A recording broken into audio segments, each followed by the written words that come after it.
Mr. Prime Minister, Excellencies, ladies and gentlemen, namaskar, terve, as you said. Thank you very much for your kind words. Also, thank you for the warm hospitality that you have shown us here. I have to say that I salute your diplomatic skills when you say that we stand here as two big democracies. There is one big and one slightly smaller, but I think the key message is that we share values. I would also like to congratulate you for your leadership. My last visit to India was actually in 2013 in my capacity as Minister of Trade. And the change that I just see on the streets of New Delhi and that I will most probably see in Mumbai in a couple of days is palpable. This is an economic miracle that we're witnessing, and I wish you all the best. Thank you also for welcoming me. I arrived yesterday in the middle of Holi, which was lovely to see. I was able to escape some of the color attacks that were coming at me, but it was a great experience as such. The previous state visit of Finnish head of state, the president, was actually in 1996 with President Martti Ahtisaari, who was very much a man of peace. He won the Nobel Prize of Peace in 2008 and was a great respected leader. Rarely, if ever, have we been in a situation also where we've had a prime minister here 2 weeks ago in the form of Petteri Orpo, and now a president 2 weeks later. India obviously is one of the world's largest and most influential countries and the world's largest democracy. And as we have seen, you are now a key strategic partner for Europe. Its importance in foreign and security policy and trade policies is difficult to overstate. You are one of the fastest growing economies in the world that we can witness here every day. And what I really respect about your foreign policy is that you've never been under illusions. You've always based your foreign policy on a pragmatic and realistic worldview. You've showed the rest of the world that strategic caution and safeguarding autonomy means a lot, all the while championing multilateralism and global cooperation. And I believe personally that we should all become a little bit more Indian.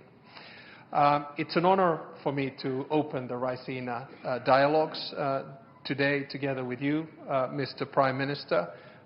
It's amazing to see the growth of Raisina. Only in 10 years it's become one of the key set pieces where everyone in the world is listening and watching what is happening at Raisina, not least right now when the world is so turbulent. The world is changing. We are living through a transition in the global order, and India, together with its friends in the global south, will determine the direction in which this order will go. And that is one of the key issues. It's been so fruitful to discuss and understand your approach. Today we discussed security issues in the region. We have conflict in both regions, in West Asia and also, of course, in Ukraine. And for us, Russia's war of aggression against Ukraine has lasted for too long, 4 years. We agreed that ending the war is in everyone's interests. A lasting peace can only be one that respects the principles of the United Nations. Today, in my speech at Raisina, I will once again call for a change in the multilateral system where the division of labor and power would reflect today's world, and therefore I think a seat in the UN Security Council for India is of utmost importance. We of course also discussed today the relationship between India and the EU, and I have to say that the trade agreement and the strategic partnership that was forged just a little while back between the EU and India is of great significance. When the world is in transition, the United States, Russia, China and many others, the fact that we can have a values and interest-based partnership between the European Union and India is very important. Now, of course, we're also strengthening the relationship between Finland and India. As you just mentioned, we're deepening our dialogue in many sectors, and our goal is to at least double our trade.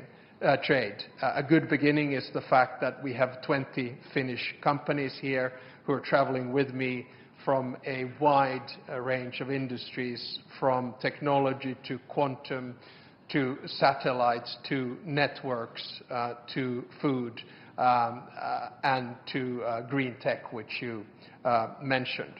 Our dialogue is further strengthened by the fact that we have a very strong Indian community in Finland. I know these numbers don't sound big to you, but for us they are. There are over 20,000 Indians that reside in the capital region of Helsinki and actually in Espoo. A gentle reminder, Finland has a population of 5.6 million, which is a little bit like a suburb in New Delhi. So you have to understand that for us figures are of a different scale.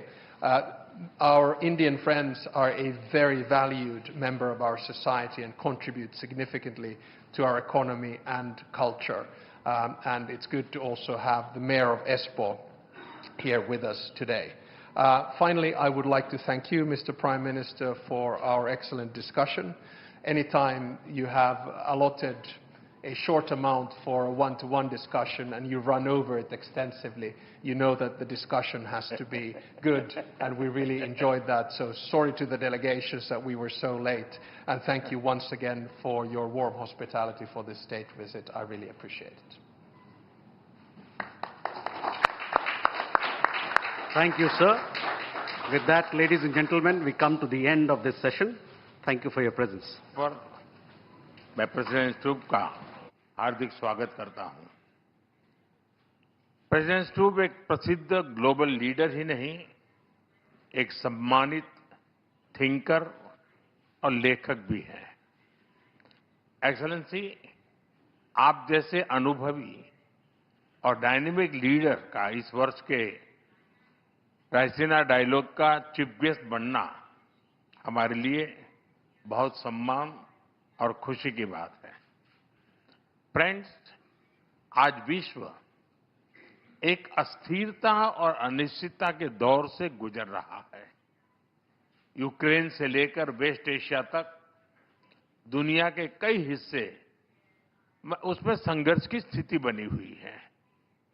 ऐसे global environment में भारत और Europe दुनिया की दो बड़ी diplomatic powers अपने संबंधों के सुनहरे दौर में प्रवेश कर रहे हैं। हमारा बढ़ता सहयोग वैश्विक स्थिरता, विकास और साझा समृद्धि को नई मजबूती दे रहा है। फ्रेंड, वर्ष 2026 की शुरुआत में ऐतिहासिक Bharat European union free trade agreement हुआ। ये एग्रीमेंट भारत और फिनलैंड के बीच ट्रेड, इन्वेस्टमेंट और टेक्नोलॉजी सहयोग को और प्रबल करेगा। डिजिटल टेक्नोलॉजी, इंफ्रास्ट्रक्चर और सस्टेनेबिलिटी जैसे क्षेत्रों में भारत और फिनलैंड महत्वपूर्ण साझेदार हैं। नोकिया के मोबाइल फोन और टेलीकॉम नेटवर्क ने करोड़ों भारतीयों को जोड़ा है। फिनलैंड के आर्किटेक्ट्स के सहयोग से हमने चिनाब नदी पर विश्व का सबसे ऊंचा रेलवे ब्रिज बनाया है। फिनलैंड की साझेदारी से हमने नुमालीगढ़ में दुनिया की सबसे बड़ी बंबू टू बायोएथेनॉल रिफाइनरी भी बनाई है। फ्रेंड, ऐसे महत्वपूर्ण उदाहरणों से प्रेरित होते हुए प्रेसिडेंट स्टूब की इस यात्रा में हम भारत फिनलैंड संबंधों को एक strategic partnership in digitalisation and sustainability का रूप दे रहे हैं। यह पार्टनरशिप एआई से लेकर 6G टेलीकॉम तक, क्लीन एनर्जी से लेकर क्वांटम कंप्यूटिंग तक, कई हाईटेक क्षेत्रों में हमारे सहयोग को गति और ऊर्जा देगा। साथ ही डिफेंस, स्पेस, सेमीकंडक्टर और क्रिटिकल मिनरल जैसे की सेक्टर्स में भी साझेदारी और गहरी बढ़ेगी। भारत और फिनलैंड जैसे लोकतांत्रिक और जिम्मेदार देशों की यह स्ट्रेटेजिक पार्टनरशिप पूरे विश्व के लिए ट्रस्टवर्दी टेक्नोलॉजी और सप्लाई चेन सुनिश्चित करने में योगदान देगी। फ्रेंड्स, फिनलैंड भारतीय स्टूडेंट्स और टैलेंट के लिए एक प्रीफर्ड डेस्टिनेशन बन रहा है। दोनों देशों के इनोवेशन इकोसिस्टम को जोड़ने के लिए आज हमने फिनलैंड के साथ एक व्यापक माइग्रेशन एंड मोबिलिटी एग्रीमेंट किया है। इसके साथ हम जॉइंट रिसर्च और स्टार्टअप सहयोग को भी और मजबूत करने जा रहे हैं। शिक्षा के क्षेत्र में फिनलैंड एक रोल मॉडल है। आज हमने teacher training, school to school partnership और फ्यूचर ऑफ एजुकेशन में रिसर्च सहयोग बढ़ाने पर भी सहमति बनाई है। यानी स्कूल से लेकर इंडस्ट्री तक हम ह्यूमन डेवलपमेंट के हर लेवल पर अपने सहयोग को नई गहराई देने जा रहे हैं। फ्रेंड्स, फिनलैंड नॉर्डिक क्षेत्र में भारत का महत्वपूर्ण पार्टनर है। हम फिनलैंड के साथ मिलकर आर्कटिक और पोलर रिसर्च में भी सहयोग बढ़ा रहे हैं। एक हेल्दी प्लैनेट हमारी साझी प्राथमिकता है।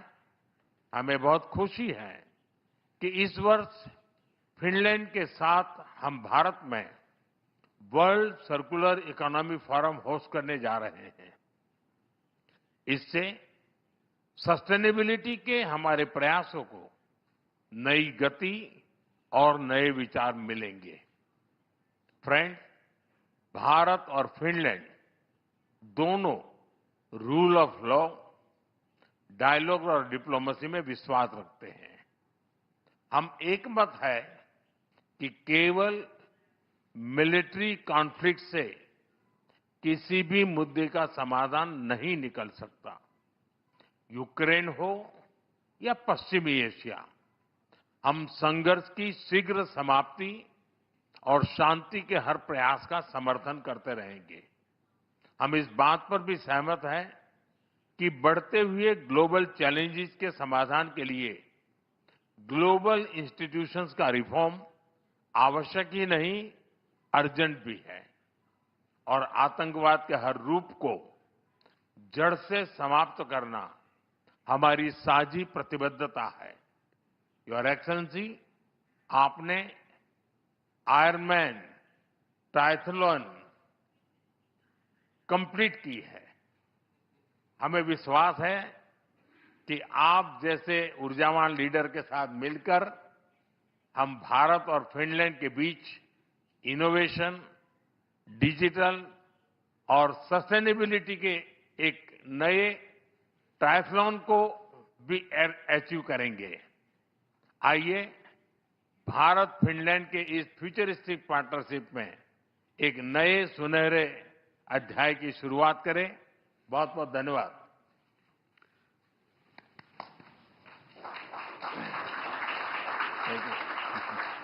थैंक भारत यात्रा पर मैं प्रेसिडेंट स्टूब का हार्दिक स्वागत करता हूं। प्रेसिडेंट स्टूब एक प्रसिद्ध ग्लोबल लीडर ही नहीं, एक सम्मानित थिंकर और लेखक भी हैं। एक्सेलेंसी, आप जैसे अनुभवी और डायनेमिक लीडर का इस वर्ष के रायसीना डायलॉग का चीफ गेस्ट बनना हमारे लिए बहुत सम्मान और खुशी की बात है। फ्रेंड्स, आज विश्व एक अस्थिरता और अनिश्चितता के दौर से गुजर रहा है। यूक्रेन से लेकर वेस्ट एशिया तक दुनिया के कई हिस्से उसमें संघर्ष की स्थिति बनी हुई है। ऐसे ग्लोबल एनवायरनमेंट में भारत और यूरोप दुनिया की दो बड़ी डिप्लोमेटिक पावर्स अपने संबंधों के सुनहरे दौर में प्रवेश कर रहे हैं। हमारा बढ़ता सहयोग वैश्विक स्थिरता, विकास और साझा समृद्धि को नई मजबूती दे रहा है। फ्रेंड, वर्ष 2026 की शुरुआत में ऐतिहासिक Bharat European union free trade agreement हुआ। ये एग्रीमेंट भारत और